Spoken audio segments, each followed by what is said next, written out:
Lindsay, tell us a joke. Dang, I'm on the spot. I have no jokes. I asked ChatGPT a basketball joke. This was a joke that it told us. Why do basketball players hate vacations? Why? Because they don't want to get called for traveling.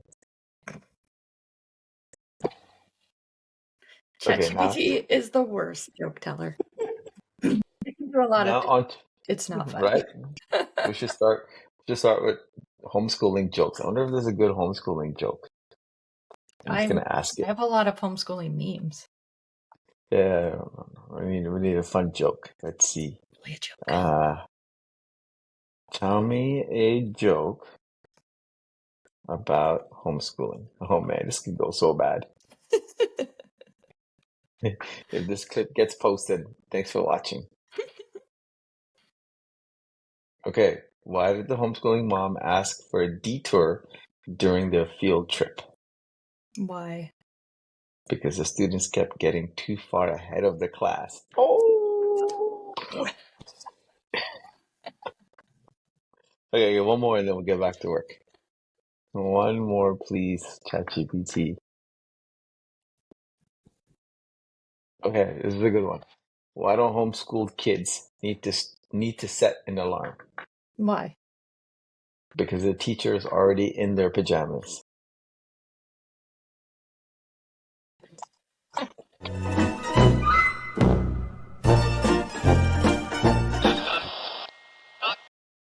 So it's August. We're getting into back to school season, Yes. and customers are flooding our website with questions and comments. So we thought we can address some of that.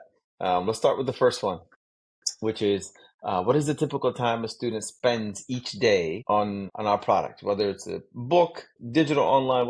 How do you tell the mom who's freaking out that, how do I replace 8 hours of school at home? Actually had a conversation with a customer about this the other day, and it's like, I can't just give you like one answer because that's not how homeschooling works. You can spend as long on it as you want or as short on it as you want. I mean, homeschooling takes less time than public schooling. So if you're fresh to homeschooling, please don't think you have to sit and do schoolwork for like 6 to 8 hours. That is not realistic.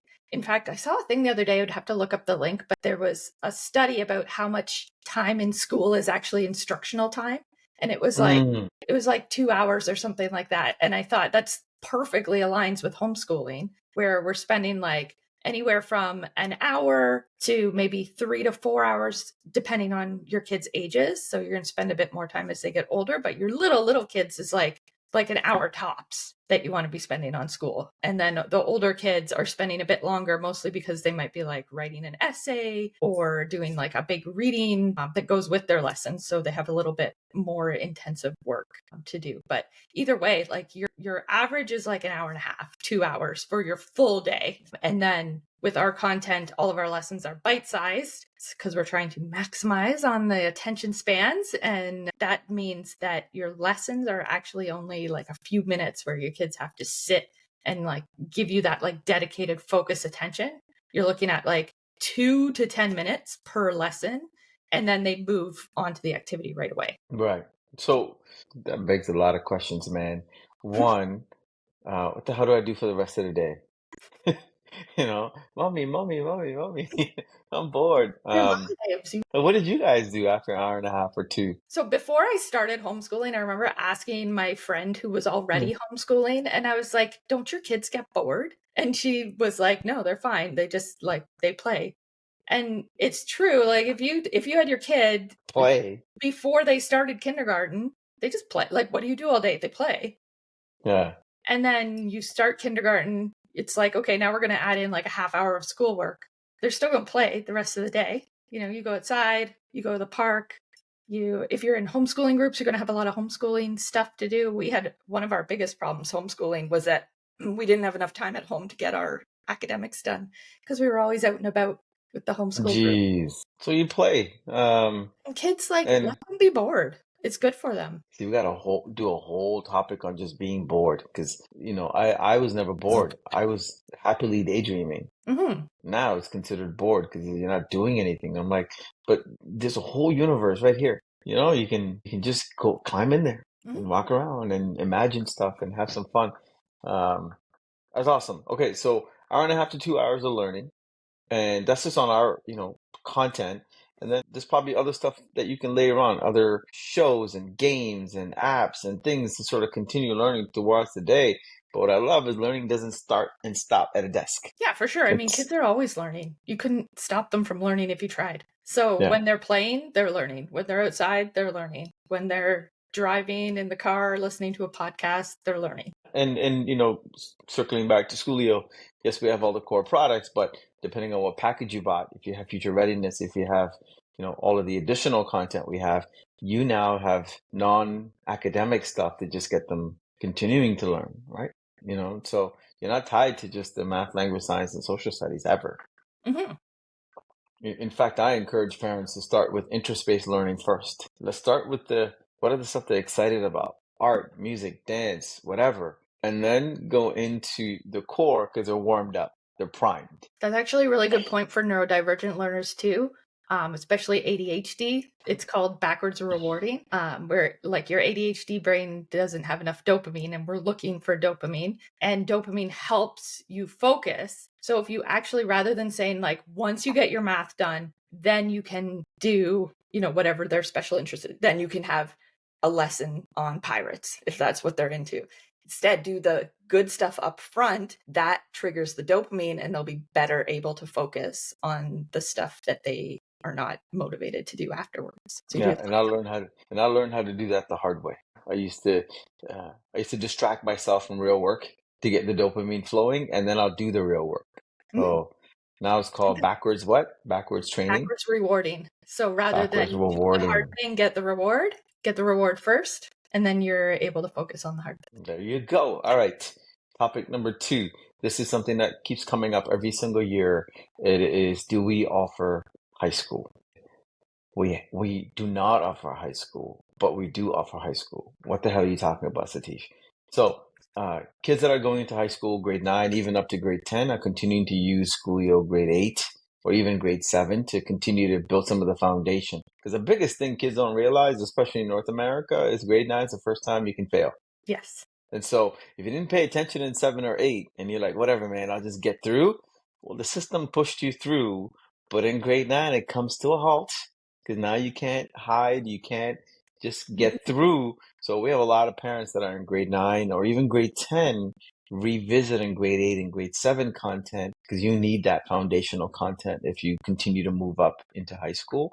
So yes, we do offer some support for high school students, but high school as a category, we're not getting into it, at least for the next couple of years. We need accreditation. We need to be a private school. We need to have a whole different ecosystem, Mhm. And right? we also have a lot of our future readiness library is good for high school students as well, because it's all like beginner. So like intro to ChatGPT or our entrepreneurship program. They're not like homeschoolers will know that like what grade it's geared to is not really a thing. Hmm. So if you have a grade 9, 10, 11 student who's interested in entrepreneurship and they've never done anything in that area before, then our our program is perfect for an adult could use it to get started because it just walks you through the launch of a Yeah. business idea. And same with all of our future readiness stuff, right? The social emotional learning, the financial literacy. We've had so many parents say that they are learning so much from the SEL and the financial literacy along with their students because Yeah. it's all beginner stuff. It's all stuff we weren't taught in school. So really that whole library could be any Yeah. age. I learned SEO through our content. I learned how to understand my back then 3-year-old better or 4-year-old better. And even today, I get glimpses of that when I get triggered. I'm like, deep breath, be in the moment, appreciate what they don't know. They don't know what I know. I know. Cool. And then we get past it. So it definitely helps, man. You never know when you're going to need it. And, your little kids are growing up. They're supposed to be pushing the buttons. They're supposed to Mhm. be elbowing up into the world to see what the hell is this thing that I'm growing into. And so all good. So that's your high school answer. This is a bit more technical. Maybe you can talk about it a little bit. People will continue to still wonder, how do you schedule a lesson?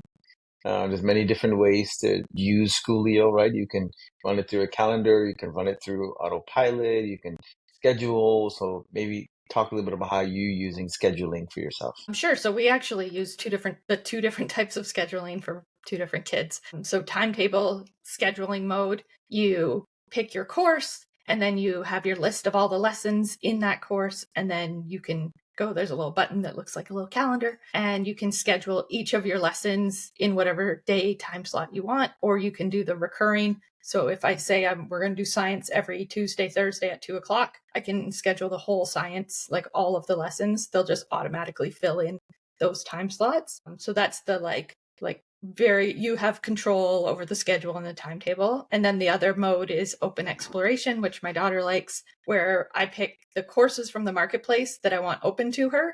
But then she decides which courses she's going to work on each day, what order, how many, if she wants to do one lesson or she wants to do 15 lessons because she's really into the topic, that's totally up to her.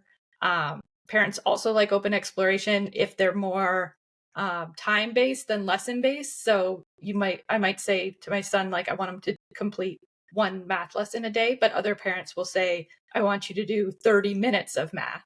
And so one day that might be one lesson, one day that might be 2 or 3 lessons, depending on the kid and whether they understand it or not. So the two different learning modes just to accommodate different families and different kids within families. Like we're using both modes in one family, just because the two kids learn differently and respond differently to things. So. And with scheduling, do we have a recommendation on how many different types of things should be scheduled in a day? Like if we're talking about an hour and a half or two, should we squeeze in like, it's kind of like going to the gym, do you want to do one body part a day?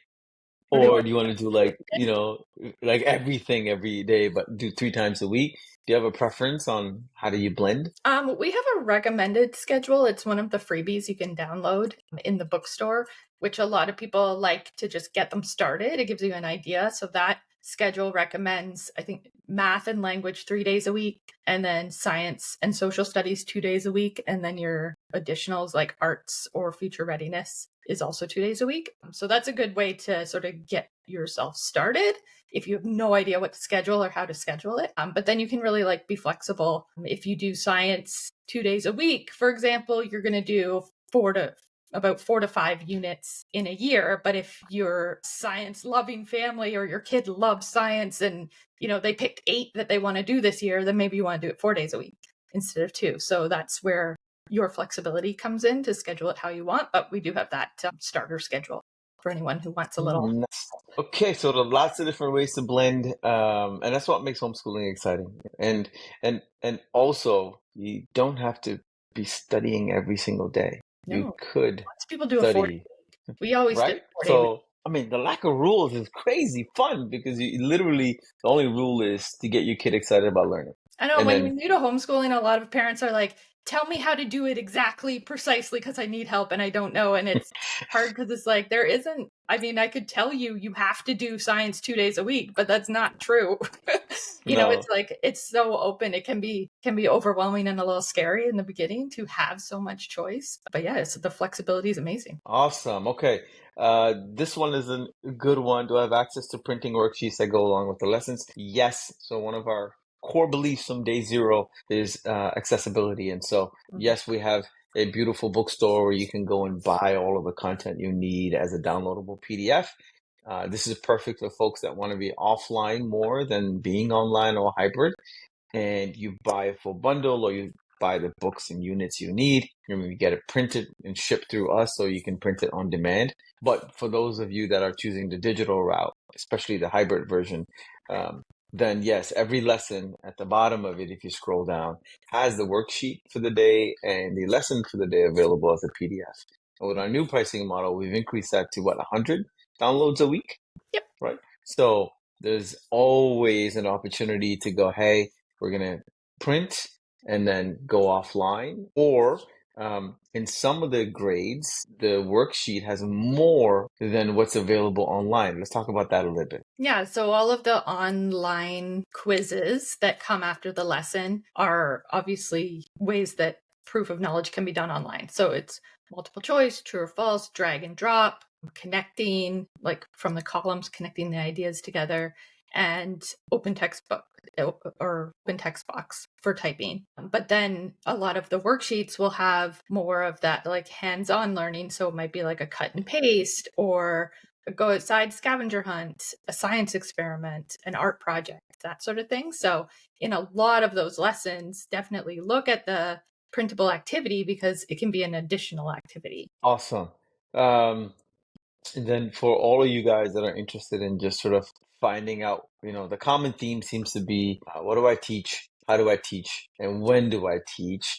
We have tons of freebies that are worksheets and planning tools and things that you can download. And if you're not sure, continue to reach out to our wonderful support team, and they can give you some of this freebie stuff that you can use to just organize yourself. And then sort of to close off this support conversation that we're doing today, the frequently asked questions.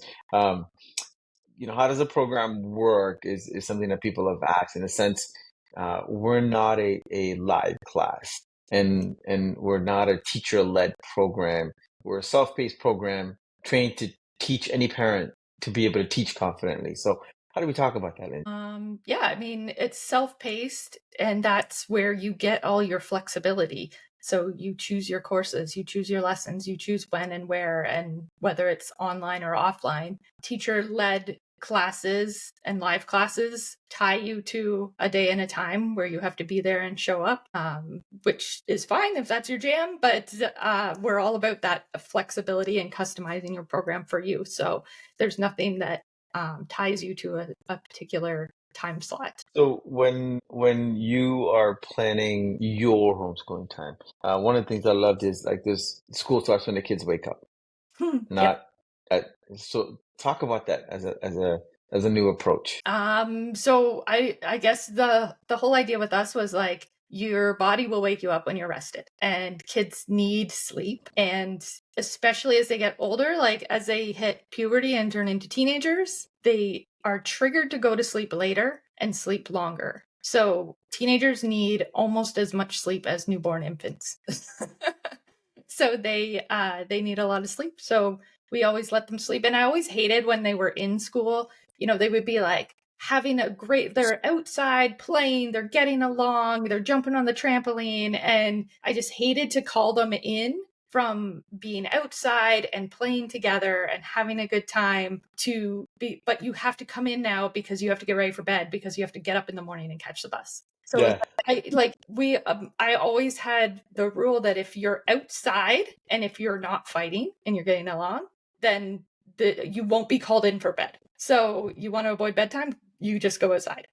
Like if you're gaming or whatever, then you're going to go to bed at bedtime. But if they're yeah, outside and they were playing together, then they could stay up later. And I didn't have to worry about that with homeschooling because it doesn't matter when they go to bed because they can sleep as late as they need to because we that's awesome. go whenever they get up. That's awesome. So moms, limited amount of dads out there. This is if homeschooling is your jam, one, there's no rules. That's Mhm. why we do this. Two, make up the best rules that help your kids thrive. And three, if you are going to have rules, make sure it's not to punish. That's the summary for The today. rules that fit with your family, right? You don't have to replicate school at home. You don't need to be dressed and sitting in desks by 8 a.m. You can do Yeah. like the ebb and flow of your natural family life. Cut. Okay, Lizzie, if you're watching this, which you are, we're going to now move into second half. We have 9 minutes left. So the article I want to reference is the one that was posted on the site, ADHD and impulsivity. Can't pronounce that word. Impulse control strategies for ADHD. I want to talk about that as an interview style, so we can cut some of this content and then And reference it back to that blog. Cool. let me find the blog so that I know what I'm talking about. I'll share that to you. Just FYI, some of the other blogs that was posted, there was no category selected, so they're listed Yeah, as uncategorized. I noticed that. I was fixing it. Impulse control. All right. Okay, so I have 5 questions. Okay. I'm ready. We don't have to answer any of them. You can pass them to. These are just like ChatGPT trained, like, how do I interview somebody who wrote this blog? What are some of the best questions to ask kind of vibes? Okay. So my first question is going to be basically, could you just summarize what was the intent in writing that blog? Okay. So I have been trying to write a lot of Wait, blogs. wait, wait. I'm gonna ask the question formally. That was just like what I'm going to ask first. And then once you answer that, then I'm like, here's 5 questions that are going to be based on that blog. Okay. And the action. Okay, Lindsey, so you recently wrote an incredible article that's on our blog. It's all about ADHD, which I thrive with, and sort of, you know, the impulse that happens with folks that have ADHD, especially kids, and then this idea of, how do we control some of these things and not be medicated in doing so. So let's talk a little bit about, the summary of like, what did you write? What's the context behind it? Yeah, so the context, I guess, behind it is that I'm trying to write more about neurodivergent kids and helping parents, because a lot of our homeschooling parents and homeschooling parents in general are homeschooling neurodivergent kids.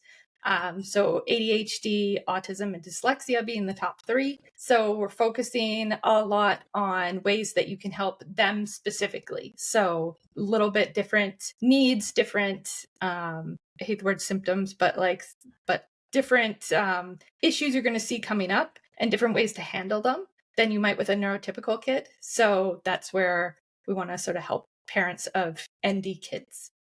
And impulsivity, poor impulse control, is like one of the hallmarks of ADHD. So that's why I wrote that one as one of the earliest ones. Awesome. So let's start with the first question, which is how um, how could you explain the connection between ADHD and just impulse? Well, the connection is impulse control is one of the number one symptoms of ADHD. So your hyperactivity, really high energy, inattention, and impulse control for noticing that you have ADHD or that your child does. Right. Yeah. Impulse has always been shown in like the negative light, control yourself and don't do this and don't do that.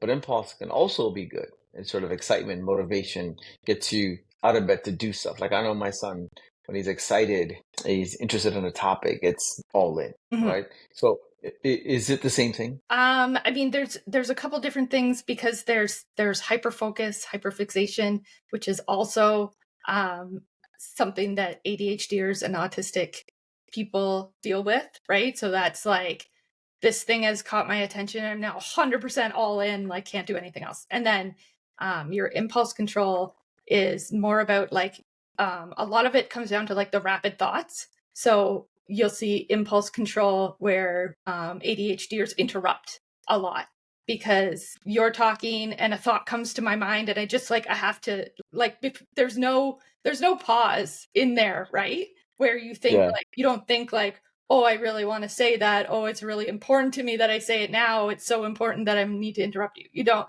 there's no impulse control trigger there. You just say it. And same with you want that whatever snack. You just there's no pause there where it's is it too close to dinner, or is it unhealthy or whatever? It's just, you just do it. Yeah, interesting. Okay, so then as a parent, how do you help with children with ADHD develop better control? Yeah, I mean, I think the first biggest thing is knowing that it's not a matter of willpower. So this is literally like a cognitive disorder in their brain. They are not doing it for lack of will or to be defiant, or like you told them that interrupting people is rude, but then they keep doing it. So punishing them is not going to change the way their brain works. So that's, I think, the biggest thing. And then, so really we want to take the approach with our kids that you have ADHD. This is a thing you're going to struggle with. And, everybody has things that they struggle with.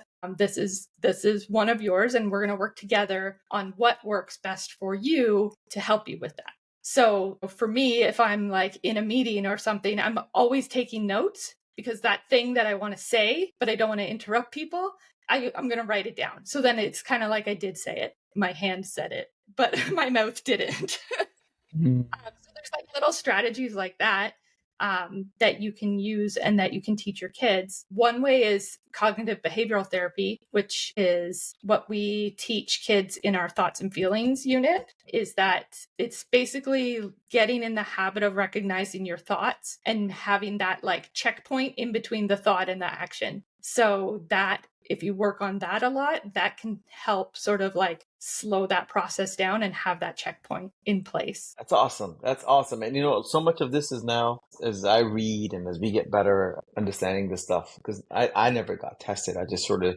inherently knew something was a little different about me. But then the adults I was surrounded by didn't have the training either. So punishment, beating it out of you, ignoring you, were sort of ways to see if I can change my behavior. But like you said, I don't have control over it. It just sort of happens. And, yeah, so this is great. Last question in terms of explaining to your kids, how do you tell your kids that they have ADHD without making them feel like, oh man, something's wrong with me, or they don't use it as a crutch? Yeah, I mean, we had this discussion a lot as parents when it was time to tell our kids. And I think it's just like you want to create like a really, hopefully, you have already created a really positive environment where like everyone's different. We've had talks with them about like friends at the park that are like, well, so and so has ADHD, so he can't really help that he keeps doing X and that's kind of annoying you, and talk about stuff like that. So you just make this like really positive, neurodivergent friendly environment. And then it's not seen as like, it's not something that needs to be used as a crutch. It's just like understanding yourself. So it's the same way you might say to your kids, or your kids might notice that they prefer learning from video rather than learning from reading. That's not a bad thing. It's just how your brain works. So Right. you can sort of treat ADHD the same way, where it's like, it's not a bad thing. It's just how your brain works. But at the same time, you want them to understand that like there are things that they're going to be really awesome at because of their ADHD. And there's things that they're going to struggle with because of their ADHD. Just the same as how anyone's brain works. So it's just a matter of like, you get better when you fully understand who you are as a learner, how your brain works, because then you can really tailor everything to meet your own needs. And then teaching them that, right? That like autonomy and self-advocacy, where they can say like, I know that I need this to learn best. Great answers. Let's close off our segment with one last cheesy joke. Yay. What did the baby corn ask the mama corn? What? Where is popcorn? That's the best ending ever. Ground. All right, guys, hopefully this was useful in whatever component people see.